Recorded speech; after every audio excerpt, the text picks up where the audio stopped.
Hi Gemini, welcome and this is your reading. Love reading tayo ngayon Gemini. Tingnan natin kung sino yung parating sa buhay mo ngayong 2024 at anong ganap ang mangyayari sa iyo ngayong 2024. Be open-minded po, hindi po halos lahat makaka-resonate kaya piliin nyo na lamang. And thank you nga po pala sa mga nag-subscribe at sa mga bumabalik. Welcome po tayo. Let's start na tayo. Give me the message for Gemini. Kung meron kayo naririnig na tahol ng aso, huwag niyo lang po pagtuunan ng pansin, okay? Start na ako. Give me the message for Gemini, please. Oh, meron ka ditong heart. Okay. Give me the message for Gemini. Sino yung patungo sa'yo?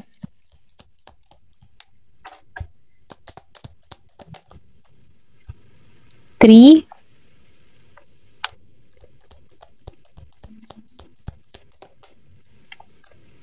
Dog. Meron kang person dito or meron ditong tao na patungo sa'yo na Scorpio, Cancer, and Pisces.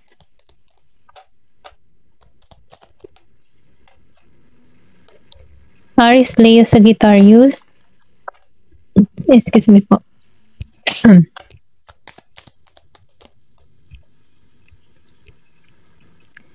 My sight. Give me the message. Wow, star. Okay? Meron kang star. Give me the message. Whip and house. Okay? Meron ditong house. Meron ako nakikita dito yung Scorpio, Cancer, and Pisces, Virgo, Capricorn, Taurus, and Gemini, Aquarius, and Libra. Aries, Leo, Sagittarius. Ayan. Ito yung mga patungo sa'yo, okay? Kung meron kang gantong person o meron kang kakilalang tao na ganito or pwedeng sabihin secret admirer mo, no? Ito lang yung nakikita ko. Meron ka ditong heart. Meron ditong pinanganak ng 24, 5, 18, 15, 10, 16, 11, and 4. Or pwedeng sabihin, ito yung birth date ng person or tao na parating sa'yo, okay? Meron ditong heart. Nafe-feel ko dito, no, itong taong ito. Excuse me. Ito yung nakikitaan ko dito sa heart. New love to, okay? Bagong tao or bagong person na patungo sa'yo. Siya yung tipo ng tao na mangingibig, okay? Kumbaga, kaya nitong i-offer yung kanyang cups patungo sa'yo. Kumbaga yung cups, kaya ka nitong pagsilbihan, kaya ka nitong punuin yung mga nawala sa'yo, kaya ka nitong pagtuunan ng pansin, okay? Bigyan ng atensyon, kaya ka nitong tratuhin ng maayos. Ito yung energy nito. Kasi itong tao nito, alam niya kung paano trumato ng isang, kung paano tratuhin ang partner niya. Okay? Ito lang nafe-feel ko. Kasi itong tao nito may pagkarelihiyoso. Kumbaga itong tao nito, sinusunod niya yung intuition niya, malakas yung kutob niya. Okay? Once na ito ay umibig, talagang, alam mo yung tipong pinagdadasal niya muna bago siya gumawa ng hakbang. Okay? Or pwede rin sabihin, meron tong hinihiling na kung sana sa'yo niya makikita yung hinihiling niya sa isang babae or sa isang lalaki. Yung katangian na meron ka. Ito lang yung nakikita ko. Kasi nafe-feel ko dito na divinely guided or ginagabayan to patungo sa'yo. Okay? Kasi heart kumbaga pure yung kanyang intention, malinis At nafe-feel ko din dito yung big heart nito para sa'yo. Okay? Then 3. Nakikita ko dito sa 3, yung iba sa inyo, meron din kayong patungo na past person. Kumbaga, pwede rin sabihin na kasal kayo ng tao nito, okay? Ito lang nafe-feel ko. Kumbaga, gusto nitong ayusin yung family affair, okay? Dito sa 3, gusto nitong buuin muli yung pundasyon or sabihin natin na gusto niyang maging okay na ang lahat, okay? Ito lang nafe-feel ko kasi nakikitaan ko dito itong tao nito na may pagbabagong nangyayari sa kanya or pwede rin sabihin na gusto nitong mabago lahat-lahat, okay? Kung ano man yung mga nagawa niyang kasalanan sa'yo, gusto nitong bumawi sa'yo. Ito lang nafe-feel ko. Then dog, meron ditong year of the dog or pwede rin sabihin yung iba sa inyo, year of the dog yung parating sa inyo, okay? Itong tao na ito isang tapat. Kumbaga, yung pagiging loyal nito ay ando na, okay? Kumbaga, yun na siya, okay? Kasi naniniwala siya sa salitang, alam mo yun, yung pure yung secret ang kasali, okay? Gusto niya ganun. Ito lang yung nakikita ko. Hindi halos lahat ha, sa inyo, ito yung patungo, no? Isang tapat. Para tong magiging mong best friend, ganun. Yung naandyan siya kapag kailangan mo, nasasabihan mo siya ng mga problema mo, nadadaingan mo siya, okay? At itong tao na ito handang makinig sa'yo, okay? Hanggang sa huli na magiging tapat to sa'yo. Ito lang na-feel ko. Then dito no sa bear, nakikita ko sa bear, itong tao na ito ay sweet na tao. Pero once na ito'y nagalit talaga, matapang din. Kumbaga, na-feel ko dito yung huggable or pwede rin sabihin na mahilig tong mag-cuddle, okay? Yumakap. Ito lang na-feel ko. Pero ito yung masyado din tong protect. Yung hanggang mahilig tong mag-protect. Mag-protect sa'yo, okay? Masyado tong secure. Okay? Ito lang na-feel ko. Gusto nito secure. May seguridad. Pagtatanggol ka nito, ito lang na-feel ko dito sa bear. Okay? Then dito no sa site, meron akong nakikita dito na siya yung tipo ng tao na alam mo yun, hardworking. Lahat ng mga pinaghirapan niya ay talagang galing sa dugot pawis niya, no? Kung bakit siya nagiging matayog dito. Ito lang na-feel ko kasi itong tao na ito, meron na to. Pwede rin sabihin meron tong kalupaan. May tubigan, mga ganun. May farm. Kasi itong tao na ito, masinop to eh. May pagka-earth sign to, okay? Virgo, Capricorn, Taurus. Nararamdaman ko dito sa tao na to, siya yung tipo ng tao na talagang mahilig sa mga halaman. Okay? Ito lang yung nakikita ko. Then dito no sa the star, nakikita ko dito yung tagumpay, success, na masasabi mo na hiniling ko to at nasa katuparan to. Ganon yung energy mo. Kung ano man yung mga hiling mo, matutupad mo dito kasi pinagkalob to sa'yo. Ito lang nakikita ko. Then nakikita ko rin dito no, na meron ka ditong hiling, meron kang minamanifest, okay? At ito ay patungo sa'yo. Then dito no sa whip, nakikita ko dito sa whip, siya yung tipo ng tao na yung iba sa inyo ha, ito yung patungo, Aries, Leo, Sagittarius. Yung bang tipo na hindi to magpapapigil, kumbaga hindi to mahadlangan ni numan. Once na ito'y nagkagusto talagang dire-diretso, may pagkilos to. Kumbaga no, wawalisin niya kung sino man yung hahadlang, okay? Kasi once na ito'y nagkagusto talagang gustong-gusto, ito yung energy ng tao na to. Pwedeng kilala mo na to or pwede rin sabihin na new person, okay? May magpaparamdam sa'yo, okay? Ito lang yung nakikita ko. Huwag niyo lang pansin yung tahol ng aso. Meron din dito pupunta sa bahay nyo, okay? Sa house. Meron ditong pagtungo. Itong tao na ito, maso-surprise ka dito. I think past person mo to, naghihintay lang to ng right time. Alam nito yung bahay mo. Ito lang yung nakikita ko. Naghihintay lang to ng right time. Maybe before, meron kayong hindi na pagkasunduan dito. Pero itong tao nito, handa na siya, okay? Handa na siyang i-offer yung meron siya, okay? Handa ka na niyang bigyan ng oras, okay?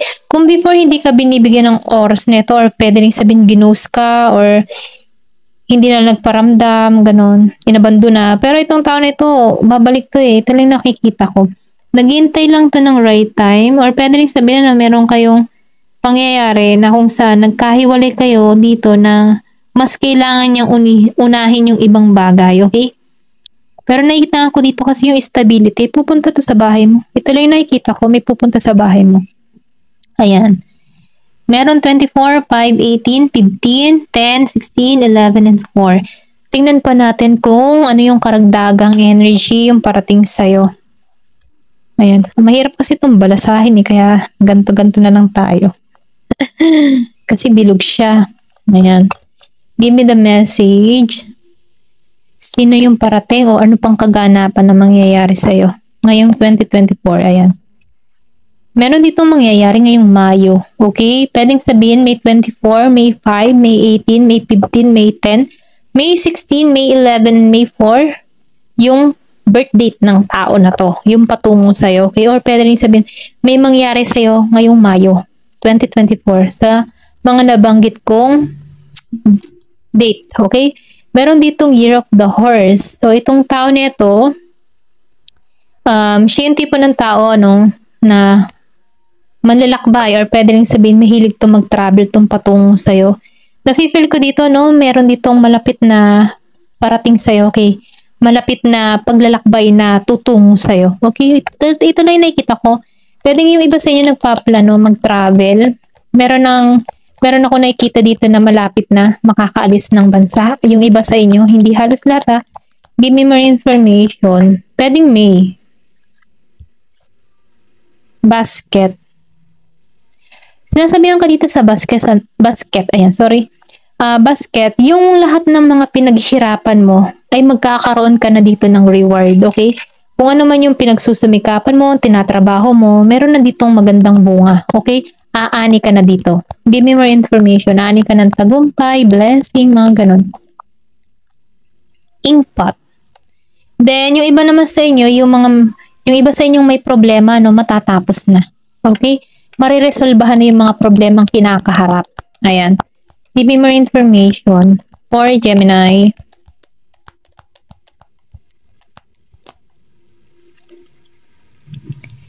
Barrel. So, yung iba naman sa inyo, feeling may kulang sa kanilang buhay. Nag-iisip ka ng ganun. Parang may kulang sa aking buhay. Maybe yung iba, kulang sa pera, kulang sa love, kulang sa career na gusto nila, Meron kang hinahanap na nais mo talaga na makamtan. Ito rin nakikita ko. Pero, kung ano man yung mga nararamdaman mo, na feeling mo, may kulang sa'yo, sinasabihan ka dito na maging kang positibo, wag kang susuko, magpatuloy ka lamang, mangarap at kumilos para makamtan mo ito. Mag-isip ka ng mga positibo. Ayan. Kailangan mo lang dito magtiyaga at manampalataya na makamit mo kung ano man yung mga kulang pa sa buhay mo. Okay? Yung feeling laka pa sa nangyayari sa buhay mo. Okay? Meron ka ditong Aries na parating sa buhay mo. Itong tao nito may pagka-agresibo. Okay? Ito lang yung sign ha. Meron kang person or pwede rin sabihin na new person na may pagkamatigas ang ulo nito. Meron ditong kangaroo. So, sinasabihan ka dito, kung may mga pinaplano ka na parang hindi, yung tipo bang meron kang gagawin pero hindi na pagplanuhan, okay? Sinasabihan ka dito na mas mainam once na may gagawin ka, pagplanuhan mong mabuti nang sagan magkaroon ka dito ng magandang resulta. Kasi nafe-feel ko dito na marami kang beses na kumikilos na hindi mo na pagpaplanuhan yung mga bagay-bagay or mga proyekto na ginagawa mo. Na kung saan nadidisappoint ka din dito. Pero ganun pa man sinasabihan ka dito na once na kailangan ng pagplanuhan or meron kang gagawin pagplanuhan mong mabuti. Ayan. Give me more information.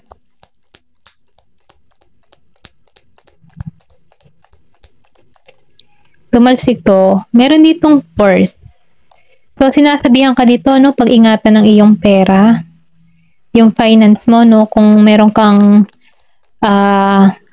so, sinasabihan ka lang dito na huwag ka masyadong gastador, okay? Or, kung may bibilin ka, yung talagang siguradong kailangan mo. Or kung meron kang i-invest, kailangan mong pag-aralan mabuti, okay? Kailangan mong pagplanuhan. Kasi, sinasabihan ka dito, pay attention to your finance. Ayan. Meron ka dito na will. So, nafe-feel ko dito, sinasabihan ka dito, ang buhay ay hindi palaging nasa taas, minsan nasa baba yan. Kaya, kailangan mo marunong kang sumabay sa agos ng buhay. Kapag halimbawa, nahihirapan ka na sa sitwasyon, hayaan mo lamang, huwag ka masyadong mag-isip, hayaan mo umagos lang yan. Kasi, hindi mo na mamalayan susunod nasa taas ka muli, okay? Dog barking. So, sinasabihan ka dito, no, na makinig ka sa payo ng isang mabuting kaibigan. Meron dito mag-advise sa'yo na mabuting kaibigan, okay? Sundin mo to kasi ito yung makakabuti para sa'yo. So, sinasabihan ka dito, no, may money path. Yung iba sa inyo, a path with money is waiting for you to find it. Kumbaga, itong path ng pera ay nag-iintay sa'yo na mahanap mo to. Kung ano man yung mga pinaplano mo, di pag-aralan mong maigi, kung ano man yung tinatrabaho mo, pagsimukapan mo, kasi meron yung bunga eh, okay? Meron dito pera na naghihintay sa'yo. Kailangan mo lang dito ng pagkilos. Ayan, give me more information. Need and triddle. Kung ano man yung hiling mo, matutupad, okay? Kung ano man yung mga wish na hinihiling mo, masasakatuparan mo to, okay? Talagang nakikita ko dito.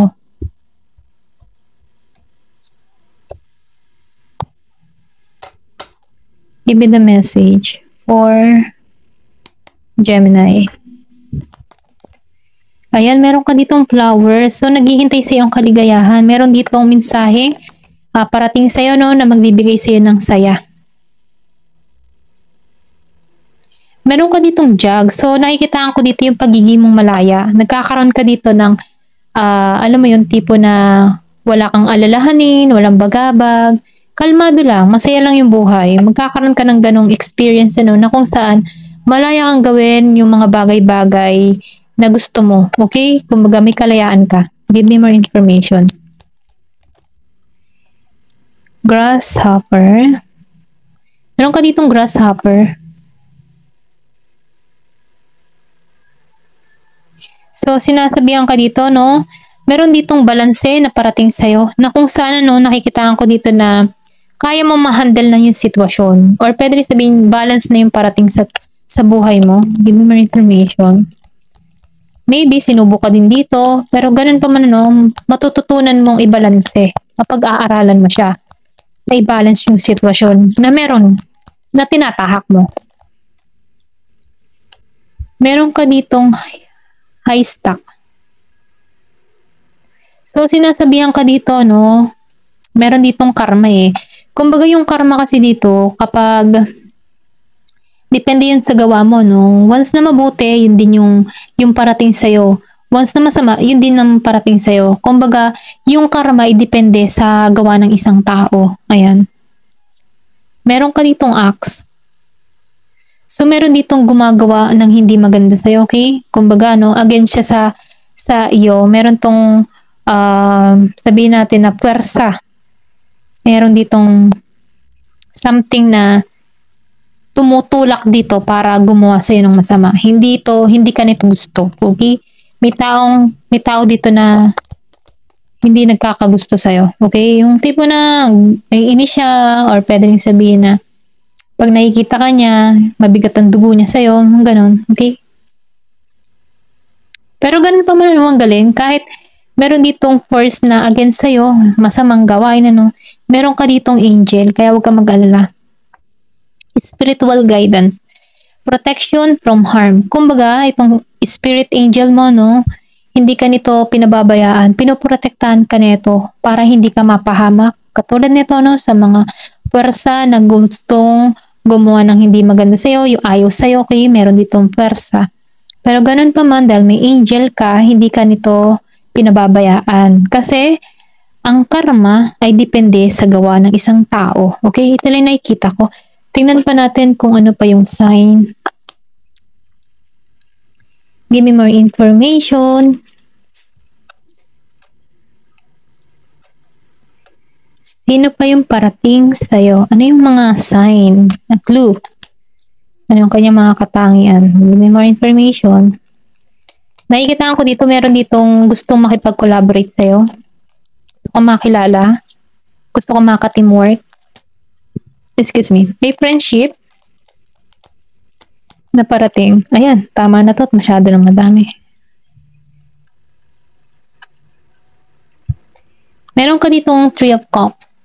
Itong tao na to, no, patungo sa'yo, gusto nito yung collaborate, teamwork, okay? Para kayong meron ditong business partner na parating sa'yo or business offer, okay? Na kung saan pwedeng groups, merong groups kang sasalihan.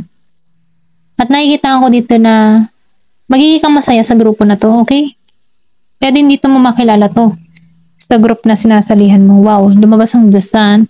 So, 2 beses yung meron ako nakita kanina dito. Meron ditong The Sun. So, meron ka ditong masasakatuparan na hiling, okay? Kung ano man yung pangarap mo, matutupad mo to. The Empress, okay? Nakikita ko dito na handa ka na, okay?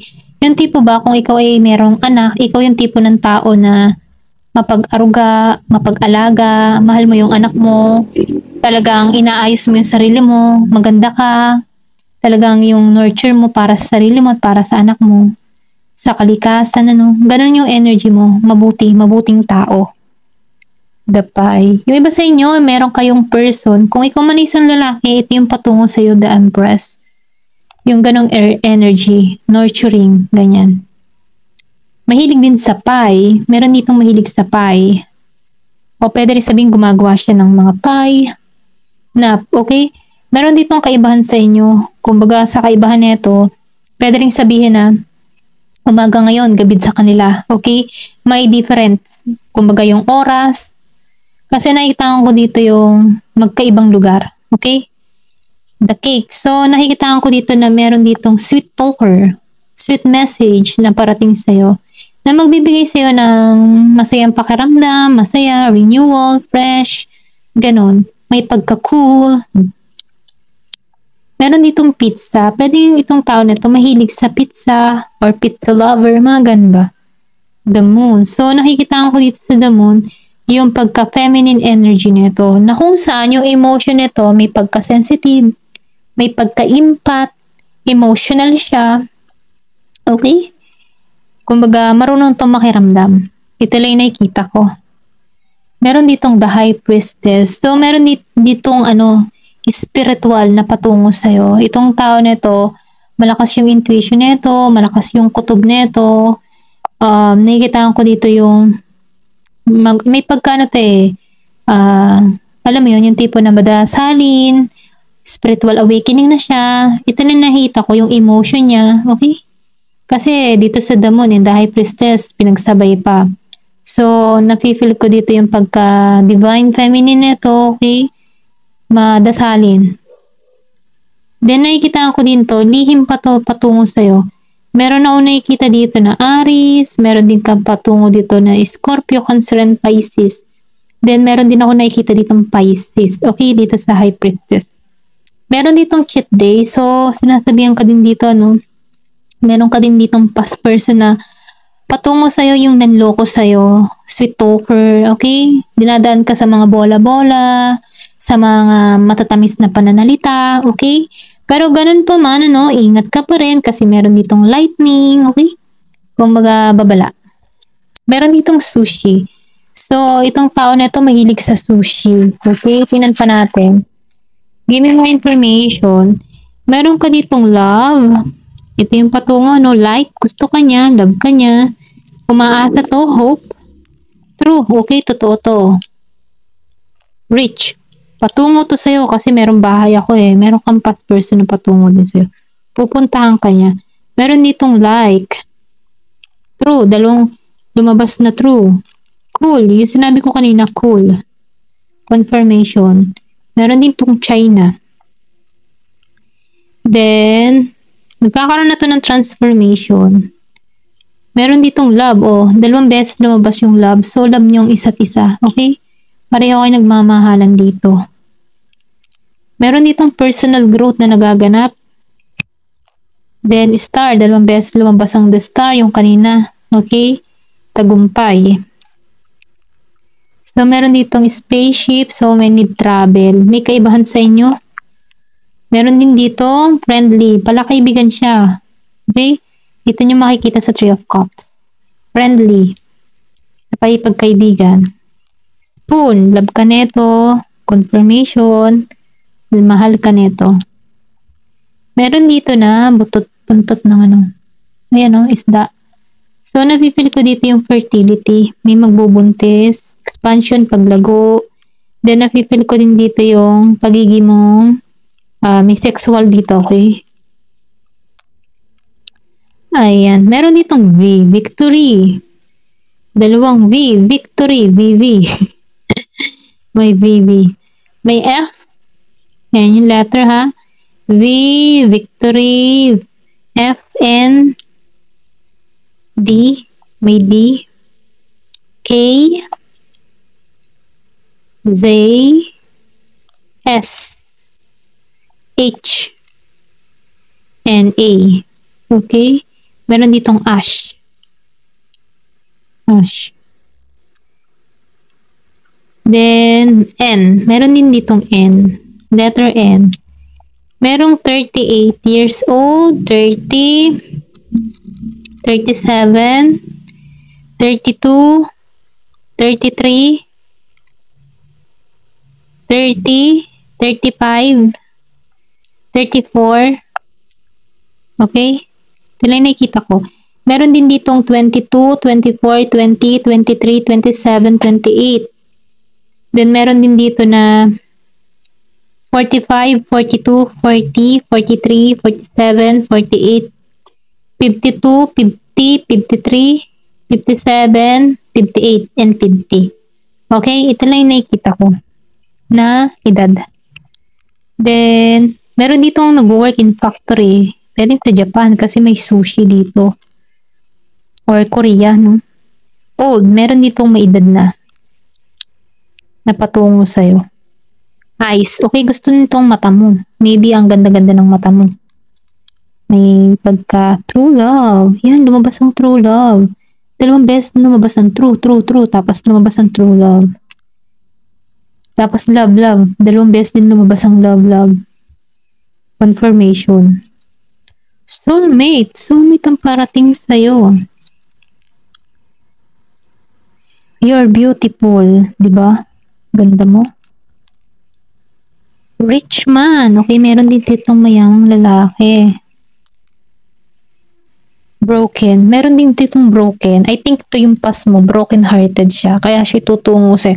Pupunta siya sa bahay mo. Okay? Meron ditong confirmation. Tutungo to sa'yo. Okay? Ayun lamang po. Thank you for watching. Ang love and peace.